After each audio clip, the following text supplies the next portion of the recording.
Hello बच्चों, कैसी हो आप। मैं आशा करती हूँ कि आप सभी अच्छे होंगे और अपनी पढ़ाई कंटिन्यू कर रहे होंगे। और बच्चों, मेरे द्वारा पढ़ाए गए टॉपिक आपको अच्छे से क्लियर हो रहे होंगे। तो बच्चों, हमने इससे पहले वाली वीडियो में अपना जो वर्णों का उच्चारण स्थान होता है उसको पढ़ा था।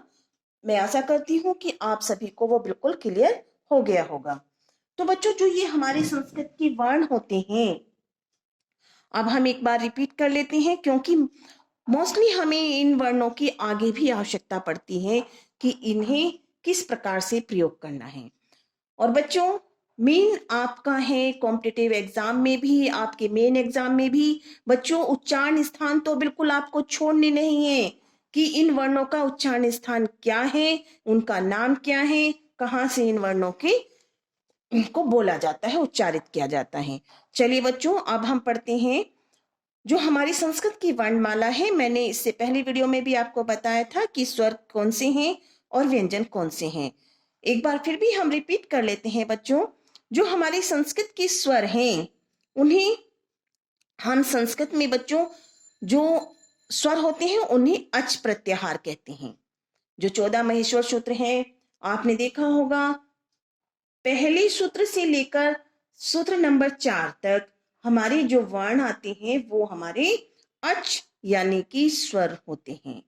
फिर महेश्वर सूत्र का 5वें सूत्र से लेकर 14 तक आपके हल यानी व्यंजन होते हैं।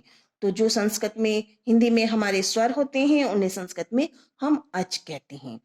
तो ये मैंने आपको बच्चों पहली वीडियो में भी नोट करा दिए थे। जिन बच्चों ने मेरी पहली वीडियो नहीं देखी है तो आप प्लीज उसे देख लीजिएगा और वर्णों का उच्चारण स्थान बहुत अच्छे से अपना क्लियर करके चलेगा, क्योंकि वर्णों का उच्चारण स्थान आपका टेट में भी बच्चों, सुपर टेट में भी, उसमें से जरूर एक दो क्वेश्चन जरूर लगते हैं और आपके लिए हर क्वेश्चन बहुत इंपॉर्टेंट है। आप अपने क्वेश्चंस को बिल्कुल क्लियर करते जाएंगे। चलिए बच्चों, अब आप नोट कर लीजिए, व्यंजन सभी को याद होंगे। आपको स्वर और व्यंजन बहुत अच्छे से याद होने चाहिए बच्चों। व्यंजन हमारे, जो मैंने आपको पहले भी बताए थे पहले वाली वीडियो में बच्चों, जो हमारे ये पहले 5 वर्ग होते हैं, कैसे लेके मैं तक, कै वर्ग, जय वर्ग, टे वर्ग, ते वर्ग और पे वर्ग, ये होते हैं हमारे बच्चों स्पर्श व्यंजन। ये रे ले वे, ये हमारे अंतःस्थ व्यंजन। से सलजम, से षटकोण, से सब्जी, है हल। बच्चों ये हमारे होते हैं बच्चों ऊष्म व्यंजन। तो इनकी जो संख्या होती है वो कितनी है? 33। चलिए बच्चों, अब आगे देखते हैं।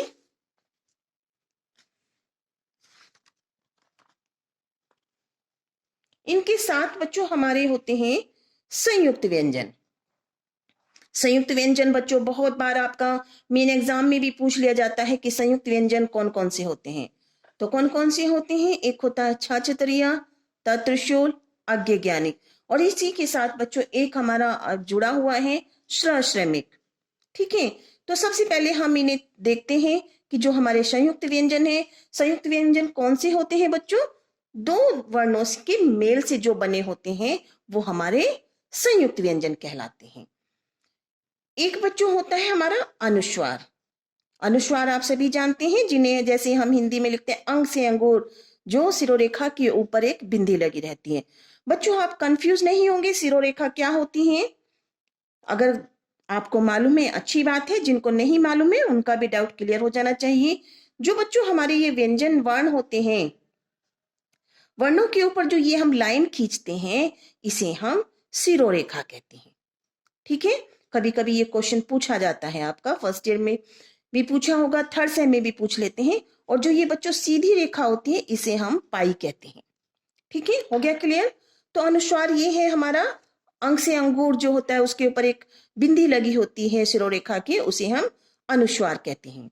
विसर्ग जो हमारी संस्कृत में मेन जिनकी आवश्यकता होती है, बहुत इंपॉर्टेंट होते हैं, इन्हें हमें ध्यान रखना होता है कि हमें कौन से शब्द के बाद विसर्ग लगाना है। तो ये 2 बिंदियां जो होती हैं उसे हम विसर्ग कहते हैं, और जो जिसका जो उच्चारण होता है के रूप में होता है। जैसे गज हैं, अज हैं, हस्त हैं, फल हैं आदि। तीसरा है बच्चों हमारा अनुनासिक, जिसे हम चंद्र बिंदु के रूप में देखते हैं। तो इन तीनों वर्णों को भी ध्यान से देखेंगे। अब बच्चों आता है हमारा संयुक्त व्यंजनों की उत्पत्ति, कौन कौन से वर्णों के मेल से हुई है, ये आप ध्यान रखेंगे। बहुत सी बार बच्चे बार बार मिस्टेक करते हैं कि उनको उनके उच्चारण से ही हम पे पहचान लेना चाहिए कि उसमें कौन कौन से वर्ण मिले हुए हैं। देखिए संयुक्त व्यंजन में बच्चों संयुक्त वर्णों की उत्पत्ति दो वर्णों यानी वर्ण क्या होते हैं, अक्षर, उनके मेल से हुई है। देखिए कौन कौन सी, छ छतरिया कौन कौन सी वर्ण से बना है बच्चों, के प्लस श षटकोण प्लस ए। आप कहोगे कि मैडम ये तो दो वर्गों जो हमारे दो वर्ण होते हैं उनके मेल से बना है। तो बच्चों हमें ये ध्यान रखना होता है कि कोई भी व्यंजन बिना ए स्वर की सहायता के नहीं बोला जाता। तो जितने भी व्यंजन हैं उनमें हमारा ए छुपा रहता है। ठीक है, तो जब हम इसको क्या वर्गीकरण करते हैं, वर्ण परिचय हमें कैसे पता होता है कि छ छतरिया हमारा के और श षटकोण के योग से बना है। तो आप जब उनके वर्णों को अलग करेंगे तो उनमें हलंत लगाएंगे, क्योंकि हलंत से का मतलब होता है कि वो व्यंजन जो है, वो वर्ण जो है हमारा वो आधा रह गया है। देखिए इस प्रकार से के प्लस श षटकोण प्लस ए, तो ये है हमारा छ छतरिया के वर्ण है। त्रय, उच्चारण से पता चल रहा है तय और रे इनके योग से बना है। तो हम इसमें कौन कौन से वर्ण हैं बच्चों, तय हलंत लगाएंगे प्लस रे हलंत लगाएंगे प्लस ए। अज्ञ ज्ञानी गे, तो इसमें क्या है बच्चों, देखिए कैसी शेप बनी हुई है, जय, यहां से देखिए जय, और ये क्या है हमारा आइया प्लस ए। हलंत जरूर लगाएंगे जब भी आप उन्हीं वर्णों को लिख रहे होंगे। श्रेय, श्रेषमिक हमारा किससे बनता है, शैशल्यम प्लस रे, श्रेय प्लस ए। चलिए बच्चों हम आगे पढ़ते हैं। अब बच्चों क्लियर दिखाई दे रहा है? अगर कहीं पे कोई परेशानी आती है तो आप मुझे प्लीज कमेंट बॉक्स में लिखकर बता दें ताकि मैं उसको क्लियर कर सकूं। संस्कृत ध्वनियों का वर्गीकरण बच्चों, संस्कृत ध्वनियों को बच्चों दो वर्गों में विभाजित किया गया है। कौन कौन सी हैं, स्वर और व्यंजन। तो बच्चों स्वर क्या होते हैं, कभी कभी बच्चों आपके मेन एग्जाम में पूछ लिया जाता है कि स्वर की परिभाषा लिखिए। ठीक, तो आपको ध्यान से इनको भी याद रखना है। स्वर वे ध्वनियां हैं जिनका उच्चारण बिना किसी अन्य ध्वनि की सहायता से किया जाता है, यानी उनका उच्चारण करने में हमें किसी भी अन्य ध्वनि की सहायता नहीं लेनी होती है। हम उनको स्वतंत्र रूप से वो उच्चारित होते हैं। महर्षि पतंजलि के अनुसार एक परिभाषा है, नोट कर लीजिए। स्वर स्वयं ही सुशोभित होते हैं तथा व्यंजन स्वरों का अनुगमन करते हैं, यानी व्यंजनों के उच्चारण करने में हमें बच्चों स्वरों की सहायता लेनी पड़ती है। तो जो स्वयं प्रकाशित होते हैं बच्चों वो स्वर हैं, यानी स्वरों जो होते हैं बोलने में, उनका उच्चारण करने में हमें किसी अन्य वर्ण की सहायता नहीं लेनी होती है। तो स्वर हमारे स्वतंत्र होते हैं। संस्कृत में हम इन्हें अच कहते हैं। हो गया बच्चों आपका ये टॉपिक क्लियर, नोट कर लिया होगा सबने। चलिए अब आगे बढ़ते हैं। अब आता है बच्चों संस्कृत स्वरों का वर्गीकरण।